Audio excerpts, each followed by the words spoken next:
Hey, Joe, when y'all have a blowout game, like, do you ever wish you could have a guest on there that you and Troy could interview?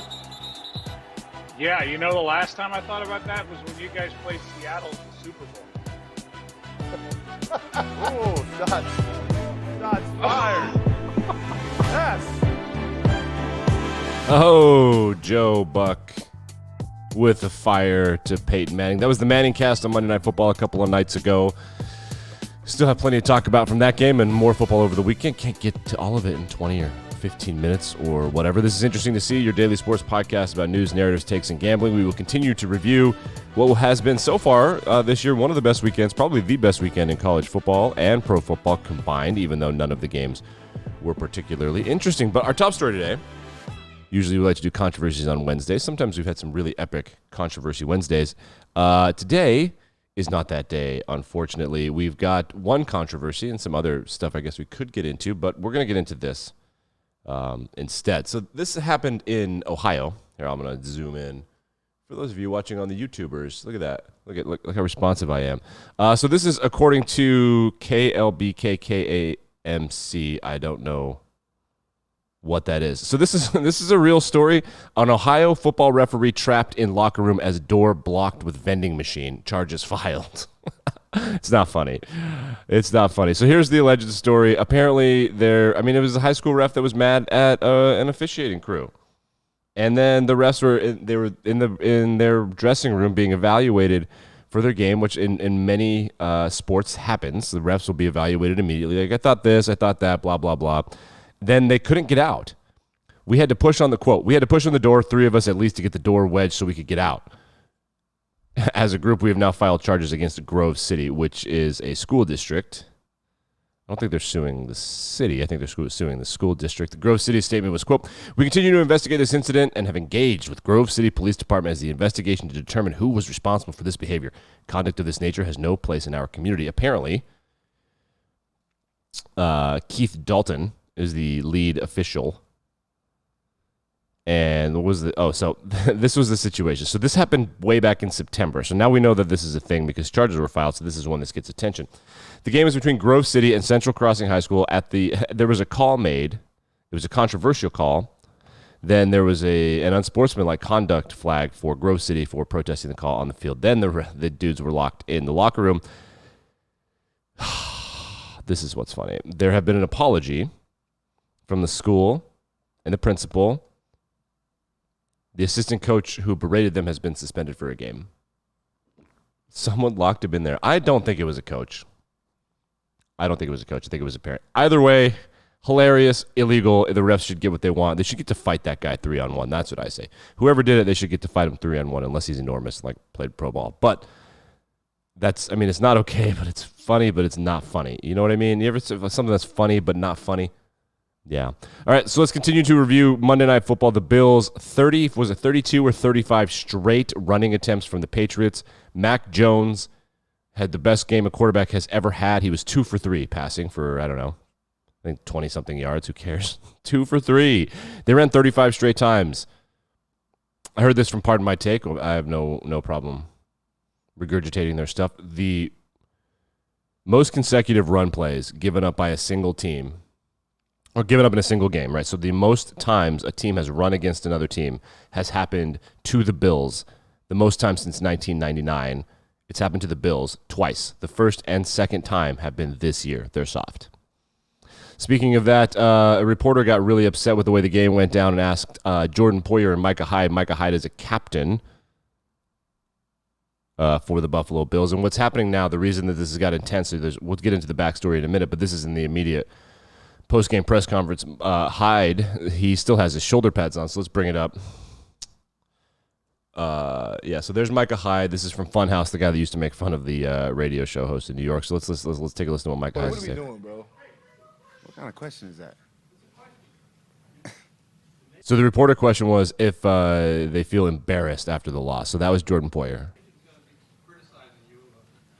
I think we gave up 7 points. Yeah, 14 to 10. Is that the final score? Yeah, it was. Made stops when we had to. They had one big run. I mean, they got good backs. All right. They kept coming back to a couple runs. I mean, I don't know how you want us to answer that question. Awkward. That's funny.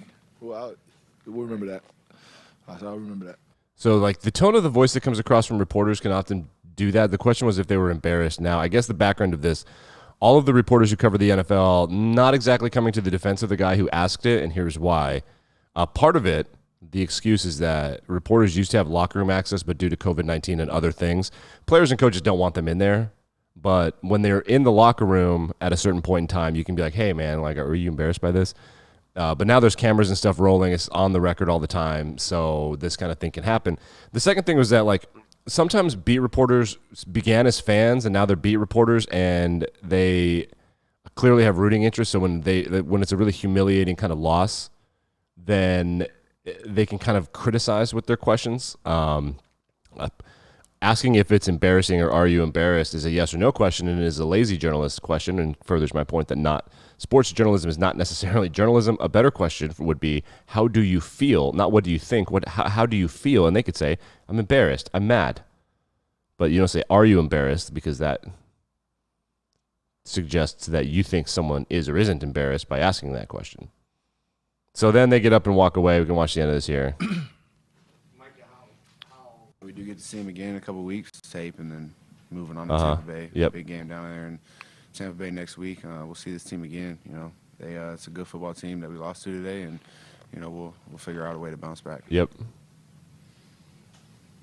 So this is via ESPN Sports Center.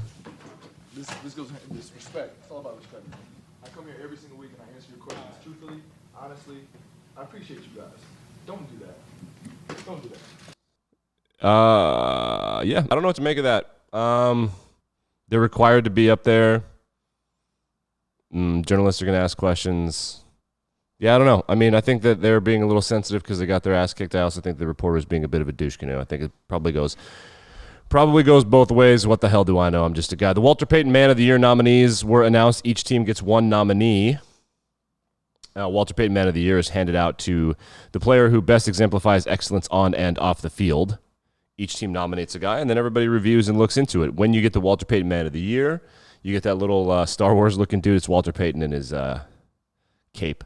It's a Star Wars-looking dude on your jersey. You get it forever. You've seen it. J.J. Watt has one. Russell Wilson has one. Matt Ryan has one. Eli Manning had one. Larry Fitzgerald had one. The nominees this year are in alphabetical order.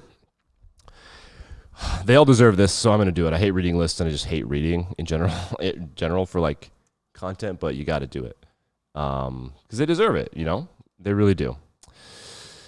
So, here we go. Kelvin Beachum for the Cardinals, Mike Davis for the Falcons, Bradley Bozeman for the Ravens. Oh, I know the Bozeman family. I met them one time after an Alabama game.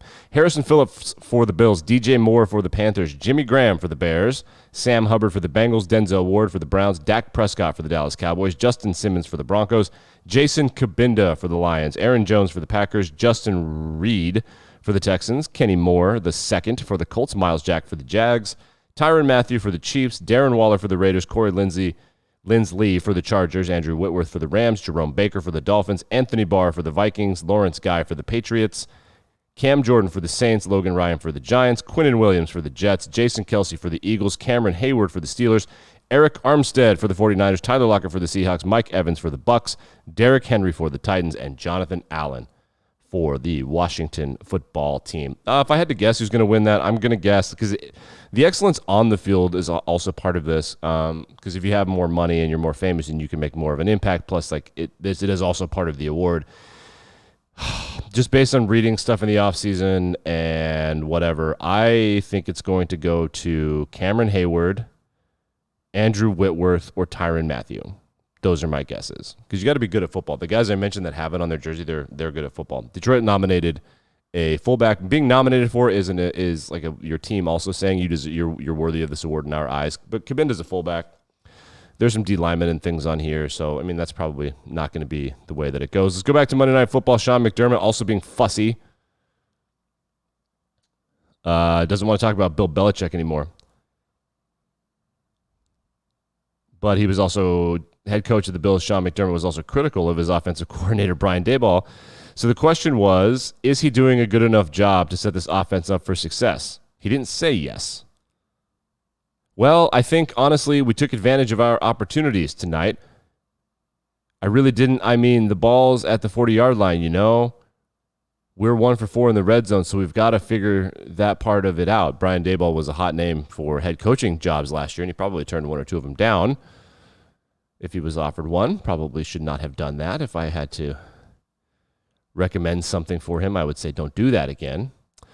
Kenyan Drake of the Las Vegas Raiders, he got rolled up on. So what happens is he got tackled. Someone was around his waist, and they kicked his legs out. Well, he broke his leg. Or broke his ankle, broke his leg, something like fibula, tibia, somewhere like down there. He broke something, and as a result of that, he's out for the year. And this is what he tweeted. He's calling out the NFL. Graphic video warning. The NFL needs to look at specific style of tackling.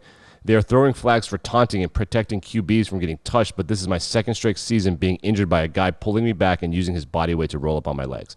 Yeah, well, they changed the rule for the Terrell Owens rule, which is the horse collar.